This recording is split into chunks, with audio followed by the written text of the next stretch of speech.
Hello students, welcome to geometry defence academy. तो Sainik school प्रवेश परीक्षा 2024 28 जनवरी को जिसका एग्जाम है, उसमें एक बच्चों के बीच में कंफ्यूजन है। सेल्फ डिक्लेरेशन अंडरटेकिंग क्या है? ये साफ साफ लिखा है कि भाई अंडरटेकिंग पे भी आपको देखना है, इसको भी आपको लेके आना है एक प्रकार से। तो ये क्या है, इसमें ज़्यादा कंफ्यूज नहीं होना है। मैं दिखाता हूँ आपको सेल्फ डिक्लेरेशन अंडरटेकिंग क्या है। एडमिट कार्ड आ गए हैं। एनटीए की वेबसाइट से एडमिट कार्ड डाउनलोड कर लीजिए। एप्लीकेशन नंबर और डेट ऑफ बर्थ लगेगा एप्लीकेशन एडमिट कार्ड डाउनलोड। उस एडमिट कार्ड में 3 पेज आ रहे हैं, 3 पेज। तो पहला मैं आपको ये सवाल इस बात का जवाब दे दूं कि क्या वो तीनों पेज ले जाने हैं या और भी कई डाउट है वो दूर करूंगा। उससे पहले जरूरी है ये, भाई एग्जाम देने तो जा रहे हो, लेकिन वहां पे अगर एग्जाम में कुछ परफॉर्मेंस हो जाए, कुछ मजेदार क्वेश्चन हो जाए, बच्चे के कुछ नंबर अच्छे आ जाएं, तो क्या कहना। उसके लिए क्या है, उसके लिए लीजिए एग्जाम से पहले के 5 एग्जाम है ये। सैंपल पेपर घर मंगाइए, बिल्कुल जैसा सैनिक स्कूल के पेपर आएंगे ऐसे 5 का सेट, उनको अटेम्प्ट करिए, जज करिए आपके बच्चे का लेवल क्या है। बार बार मैं ये कहता हूँ, अगर हमारे सैंपल पेपर में 250 प्लस या छोड़िए 240 प्लस का स्कोर है, तो आपको दुनिया की कोई ताकत सरकारी सैनिक स्कूल में सीट लेने से नहीं रोक सकती। अगर कक्षा 9 की बात करें तो ये स्कोर है 300 प्लस का। ठीक है भाई, ये स्कोर है 300 प्लस का। चलिए, हॉस्टल के थ्रू आप तैयारी कर सकते हैं नेक्स्ट ईयर के लिए। बस आपकी डेट ऑफ बर्थ क्या होनी चाहिए, 1 अप्रैल 2013, ये कक्षा 6, और 1 अप्रैल 2010, ये कक्षा 9। अगर ये डेट ऑफ बर्थ है तो आप आने वाले सैनिक स्कूल एंट्रेंस टेस्ट, यूपी सैनिक स्कूल, मिलिट्री स्कूल के पेपर में अपेयर हो सकते हैं। हॉस्टल के थ्रू आप हमसे तैयारी ले सकते हैं, कोचिंग ले सकते हैं। ये हमारा नंबर है, इस पर डायल करके आप प्रॉपर इन्फॉर्मेशन ले लीजिए कि हॉस्टल कोचिंग आप किस तरह से अवेल कर सकते हैं। देखिए यहाँ पे क्या है, देखो ये सैनिक स्कूल का पेपर है, सैनिक स्कूल का पेपर है, तो ये इसके कई पेज है। तो सेल्फ डिक्लेरेशन अंडरटेकिंग क्या है, देखिए यहाँ पे ये वाला जो पोर्शन है, this is self declaration undertaking. यहाँ देख रहे हैं आप, सेल्फ डिक्लेरेशन अंडरटेकिंग ये क्या है। ये बेसिकली इस कॉल लेटर के साथ ही अटैच है, और आपको क्या करना है, ये वो वाला पेज देखो, ये और ये पूरा और ये पूरा, इसका यहाँ तक एक पेज है आपका। ठीक है, ये फिर दूसरा पेज है। तो एक तो एग्जाम में आपको ये लेके नहीं जाना, ये तो इंस्ट्रक्शन है जी, पढ़ के जाने, इसका प्रिंट आउट मत निकलवाना, ये एग्जाम में लेके नहीं जाना आपको, ना ही आपको ये एग्जाम में लेके जाना है। ठीक है, ये तो इंस्ट्रक्शन है आपके लिए, आप इनको पढ़ लीजिए। ठीक है, ये हिंदी में लिखी है तो आप इनको ये लेके नहीं जाना आपको। ठीक है भाई, क्लियर, यहाँ तक हो गई। इसमें अपने पैसे बर्बाद मत करना। कौन सा पेज लेके जाना है आपका, पेज केवल एक लेके जाना है, वो है ये, वो है ये। मतलब ये पूरा होगा और इसका आधा हिस्सा ये हो गया। ठीक है, ये लेके जाना है, एक बात तो ये हो गई। अब मैं बात करता हूं आपके सामने कि देखिए यहाँ पे ये है डिक्लेरेशन अंडरटेकिंग, ये है।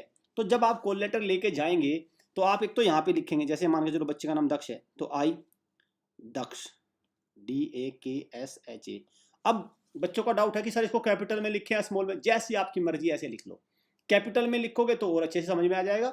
ठीक है, जैसी आपकी मर्जी ऐसे लिख लो। जो नाम ले, रेजिडेंट ऑफ, कहाँ का रेजिडेंट है, तो एक एड्रेस लिख दो। एड्रेस में जनरली क्या, तो या तो विलेज होगा या सिटी होगा या डिस्ट्रिक्ट होगा, बस ये लिख दो। ठीक है, पूरा भी लिखने की जरूरत नहीं है, क्योंकि इतनी जगह ही नहीं है। पूरा एड्रेस लिखोगे आप, गली मोहल्ला से जगह ही नहीं बच रही इसमें। तो आप क्या, जैसे मान के चलो कोई बच्चा डिस्ट्रिक्ट बिजनौर का है, रेजिडेंट ऑफ डिस्ट्रिक्ट, ठीक है, बिजनौर, बस। ठीक है, ब्रैकेट में यूपी, ऐसे कर दो। ठीक है भाई, जितनी जगह में आ जाए। गांव है तो गांव का लिखो और ब्रैकेट में लिख दो जो भी आपका राज्य है वो। ठीक है, ये हो गया, ये है सेल्फ। अब साथ में ये अभी पूरी नहीं हुई, यहां से नीचे पूरी होगी भाई, ये नीचे पूरी होगी। क्योंकि देखो अंडरटेकिंग क्यों ली जा रही है, अंडरटेकिंग क्यों इसलिए ली जा रही है कि क्योंकि भाई पेरेंट, बच्चा है, छोटे बच्चे का एग्जाम है, तो पेरेंट्स के सिग्नेचर होना। ठीक है, देखो यहाँ नीचे भी the above undertaking has to be filled up in advance before reaching the centre except the candidate signature which has to be affixed in the presence. मतलब ये सारी चीजें आपको एग्जाम में जाने से पहले भरनी है। केवल जो सिग्नेचर है वो इन्विजिलेटर के सामने होंगे। वो इन्विजिलेटर, देखो यहाँ पे सिग्नेचर तो आपको करने नहीं है, ये तो करने नहीं है अभी, वो तो एग्जाम में करने हैं। ठीक है, बाकी पेरेंट के साइन करने हैं, पहले ही कर लेने हैं। ठीक है, थंब इंप्रेशन पहले ही होना है, घर से ही करके जाना। फोटो पहले ही होना है, लगा के जाना है फोटो। फोटो कौन सा लगेगा, जो एडमिट कार्ड में फोटो आया है वही फोटो लगेगा। ठीक है, हो गया क्लियर। तो ये है अंडरटेकिंग, इसको भर के जाना है। दोबारा बता दूं क्या करके नहीं जाना, यहां अपना नाम लिखेंगे, कैपिटल में लिख लो या स्मॉल में लिख लो, डजेंट मैटर, कोई फर्क नहीं पड़ता, दोनों सही है। काले पेन से लिख लो या ब्लू पेन से लिख लो, बॉल पॉइंट पेन होना चाहिए बस। रेजिडेंट, यहाँ पे अपना रेजिडेंट पूरा लिखने की आवश्यकता नहीं, जिला लिख दो और स्टेट लिख दो, वो भी चलेगा। फोटो लगेगा जो एडमिट कार्ड पे आया है, मतलब ये वाला फोटो, ठीक है, इस तरह का। लेफ्ट हैंड थंब इंप्रेशन लगेगा साइन का। अब कहोगे सर ब्लैक से लगाएं ब्लू, कोई से भी लगा लो, कोई दिक्कत नहीं है, ब्लैक हो तो ब्लैक, ब्लू हो तो ब्लू, बस, ठीक है। पेरेंट के साइन होंगे पहले ही होंगे, और ये वाले जो साइन है ये वाले होंगे इन्विजिलेटर के सामने, एग्जाम सेंटर पे जब इन्विजिलेटर जब पेपर देने जाएगा बच्चा तब होंगे ये, ठीक है, क्लियर।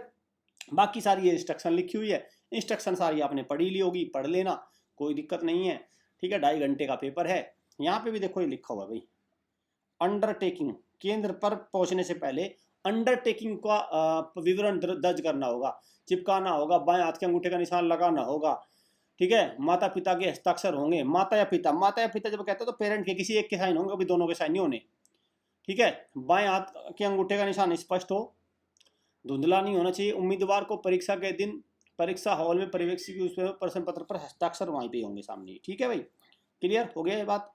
तो ये थी भाई जानकारी जो मुझे बतानी थी। दोबारा एक जानकारी दे रहा हूँ, अगर आपको नेक्स्ट ईयर के लिए तैयारी करनी है, अपना सिलेक्शन सुनिश्चित करना है, तो 1 अप्रैल 2013 के बाद की जिन बच्चों की डेट ऑफ बर्थ है वो अगली साल के लिए अपियर हो सकते हैं, ठीक है। और 1 अप्रैल 2010 के बाद वाले कक्षा 9 के लिए, ये कक्षा 6 के लिए।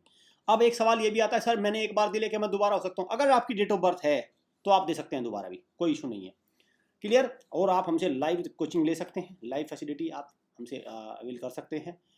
और हमारे जो हॉस्टल है वो 100% सिलेक्शन देता है, 90% हम लिख रहे हैं लेकिन देते हम 100% है। 90% हम बहुत ही बुरी से बुरी सिचुएशन में कह रहे हैं, 90% तो रहने लेकिन हमारी कोशिश रहती है 100% रिजल्ट देने की, वो हमारा टारगेट है, प्रतिबद्धता। 1 मार्च से क्लासेस स्टार्ट हो जाएंगी, प्रॉपर स्टार्ट हो जाएंगी 1 मार्च से, ठीक है। Thank you students, thank you parents.